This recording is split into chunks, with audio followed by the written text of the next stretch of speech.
bien. Este video corresponde a la teoría de la unidad 4 de mecánica de fluidos, ¿no? Que trata del principio de Arquímedes. Corresponde a los puntos 4.1 al 4.3 de su programa de mecánica de fluidos. Y también corresponde a la culminación de la teoría de la unidad 2 de la materia de hidráulica básica para ingeniería civil, es decir, abarca los puntos 2.7 y 2.8 de dicho programa. Entonces es útil o es lo mismo para ambas materias. ¿Qué se trata en estos puntos? 3 puntos en la materia de mecánica de fluidos y 2 puntos en la materia de hidráulica básica. Pues es el principio de Arquímedes.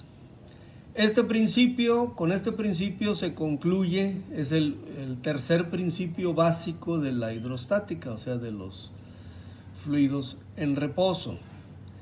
Los dos anteriores que ya vimos son el principio de Pascal y el principio de Stevens. Con este concluimos toda la teoría referente a la hidrostática. ¿Qué nos dice este principio de Arquímedes? Bueno, el enunciado dice que todo cuerpo, parcial o totalmente sumergido en un fluido, experimenta un empuje vertical hacia arriba igual al peso del volumen de fluido desalojado por el cuerpo. Observen aquí que aquí dice fluido. Quiere decir que este principio es válido tanto si el cuerpo está sumergido en un gas como si el cuerpo estuviera sumergido en un líquido. Muy bien. Esto lo vamos a ver con detalle en las aplicaciones, ¿no? Donde resolvamos algunos problemas. Este principio, como todos los demás, tiene su demostración. Al igual que el principio de Pascal, vamos a ver su demostración práctica primeramente y después vemos una demostración teórica. La demostración práctica simplemente es, pues, intuitiva. Esta la podríamos realizar en el laboratorio o comprobar en el laboratorio, pero como en estos momentos no es posible, pues nos vamos a tratar de imaginar. Aquí tenemos una balanza con 3 cubos señalados con los números 1, 2 y 3 romano. Los cubos 1 y 3 son sólidos, ¿sí? Todos tienen el mismo volumen. Y el cubo 2 es, hagan de cuenta, una cubeta, es hueco, se le puede llenar con un líquido aquí. Entonces, este cubo, el cubo 1, está dentro de otro cubo al cual se le puede añadir un líquido, agua, por ejemplo. Pero vamos a imaginarnos que inicialmente está sin o al menos este cubo grandote está sin agua, o sea, sin líquido. Entonces, se equilibra la balanza. Vamos a suponer que la balanza está equilibrada, ¿sí? Sin agua en este cubo grandote.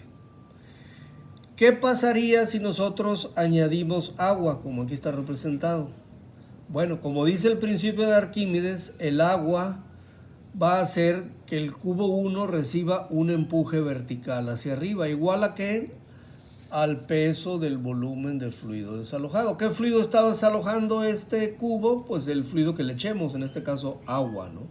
Entonces el peso del volumen de agua desalojado, que sería todo el volumen de este cubo, ese peso se refleja en este cubo como un empuje vertical hacia arriba. ¿Qué pasaría en esta balanza? Pues al llenar este cubo grandote de agua, este cubo 1 recibe un empuje y la balanza se desequilibraría. O sea, daría una vuelta en sentido de las manecillas del reloj. ¿Cómo se equilibra la balanza? Bueno, la balanza se equilibra añadiendo al cubo 2, que recuerden que es hueco, es como una cubeta, un volumen del mismo líquido de acá, que en este caso sería agua, imaginémonos agua, o puede ser cualquier otro líquido. Le añadimos ese volumen y lo que pesa este volumen equilibró nuevamente la balanza. Si hay tiempo en este mismo semestre, por ahí de enero o principios de febrero, podríamos hacer esta práctica, y si no, pues ya la dejamos a la intuición, ¿no? Entonces, al añadir este volumen de agua, que es igual al volumen del cubo 1, la balanza se equilibra nuevamente. Quiere decir que el empuje es igual al peso del volumen de fluido desalojado.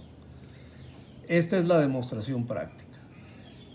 Si por algún caso la demostración práctica, todos los principios o todas las leyes, no nada más tiene una forma de demostrarse, tienen varias formas, ¿no? Entonces aquí estaría la demostración teórica. ¿En qué consiste esta demostración? Bueno, vamos a suponer que tenemos un prisma sumergido en un líquido, vamos a suponer que sea agua, ¿no? Vamos a considerar que el prisma es de los prismas más sencillos que existen, un prisma circular. Nosotros sabemos que un prisma circular recibe el nombre de cilindro. Un cilindro con una altura h, ¿sí? Y el cilindro con la cara que está más arriba está sumergido a una altura z con respecto a la superficie libre de líquido. Bueno, vamos a analizar aquí qué fuerzas actúan sobre este cilindro o sobre este prisma por parte del líquido. ¿Qué fuerzas en sentido vertical, ¿sí? Actúan sobre el cilindro por parte del líquido? Para eso, pues establecemos una suma de fuerzas en Y. Consideramos, como siempre, hacia arriba positivas y hacia abajo negativas. ¿Qué fuerzas actúan? Bueno, pues las fuerzas debidas a la presión. Sobre la cara A de arriba actúa una presión P1. ¿Las presiones de qué tipo son? Pues de tipo hidrostático. Es decir, esta presión P1 se debe al peso del volumen de fluido que hay sobre esta área. ¿A qué altura está sumergida esta área? A la altura Z. ¿Y qué otra fuerza actúa? Pues la presión P2. Actúa sobre el área que es la misma, ¿no?, de abajo. Nada más que esta presión P2 pues es mayor que P1. ¿Por qué? Porque el área de acá está más sumergida dentro del líquido. ¿Qué altura de sumersión tiene? Z más H. Entonces, vamos a ver, la fuerza debida a P1, ¿hacia dónde va? Hacia abajo, por tanto es negativa. Entonces, la fuerza sería la presión por el área. Recuerden ustedes que de la definición de presión, presión en general es una fuerza entre un área. Si despejamos la fuerza, quedaría presión por área. Entonces, por eso aquí la fuerza debida a la presión 1 sería P1 por el área. ¿Qué área? Está A. ¿Y por qué negativo? Porque la presión actúa de arriba hacia abajo. ¿Qué otra fuerza actúa verticalmente por parte del líquido sobre el cilindro? Pues la presión 2, que actúa en la misma área, pero de abajo, ¿no? Entonces sería P2 por A. ¿A qué es igual P1? Bueno, de acuerdo a lo que vimos en el principio anterior, es la presión hidrostática en 1, que sería peso específico por la profundidad, la altura en la que está el punto 1 o el área 1, que sería Z. Aquí está. Y P2 sería el peso específico por la altura a la que está el área en este punto, que sería a una altura Z más H. Hacemos las operaciones algebraicas correspondientes. Aquí me queda lo mismo. Y aquí hago la multiplicación. Gamma por Z por A, aquí está. Gamma por H por A, acá está. Observamos que el primer término de esta suma y el segundo término son iguales, de signo contrario. Entonces se eliminan, se hacen igual a 0 y me queda simplemente esto. Y nosotros observamos aquí que el producto del área de la base, que sería esta por la altura, que es, pues no es otra cosa que el volumen del prisma, en este caso el volumen del cilindro.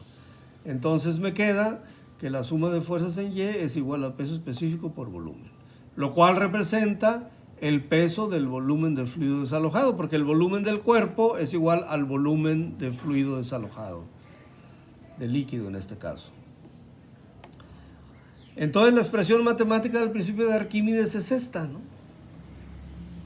El empuje, que así se llama la fuerza, la suma de fuerzas en Y sería el empuje, que es la fuerza resultante, ¿no?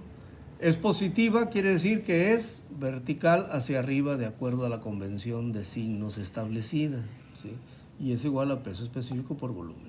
Recuerden ustedes que el peso específico es igual a la densidad por la gravedad. Entonces pueden expresarlo de cualquiera de estas dos formas. Esta ecuación sería mi ecuación, pues, 4.1. ¿Sí? Aquí está lo que significa cada cosa. ¿Sí? E es el empuje vertical hacia arriba, salió positivo, ¿no?